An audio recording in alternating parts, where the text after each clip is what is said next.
Razu Marsal, অনুমতি প্রার্থী sir sir লাইনে মার্চ করবে 20 কদম দূরত্বে প্লাটুন আগে 3-4 লাইনে ঘুরবে ডানে ঘুর। অনুমতি গ্রহণ করে প্যারেড কমান্ডার প্যারেডের দিকে এগিয়ে যাচ্ছে। প্লাটুন কমান্ডার দল নিজ প্লাটুনের নেতৃত্ব দিয়ে চৌকস নৌবাহিনীর বাদক দলের তালে তালে মার্চ পাস করে এগিয়ে যাচ্ছে।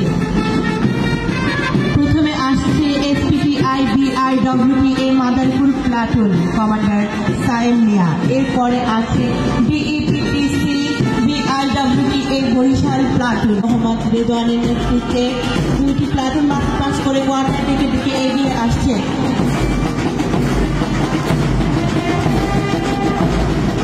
মেরিন শিক্ষানবিশদের পরে সুসজ্জিতভাবে এগিয়ে আসছে নৌবাহিনীর চৌকস বাদক দল, যারা আজকের কুচকাওয়াজ অনুষ্ঠানকে আরো আকর্ষণীয় করেছে। নৌবাহিনীর বাদক দলের নেতৃত্বে আছেন chief petty officer Mujibur Rahman. করতালির মাধ্যমে সকলকে অভিবাদন জানানোর জন্য বিশেষ অনুরোধ করছি। আমরা দেখতে পাচ্ছি মেরিন শিক্ষানবিশগণ মার্চ পাস করে কোয়ার্টার ডেক অতিক্রম করছে। SPPI Madarpur platoon quarter deck অতিক্রম করছে। Quarter day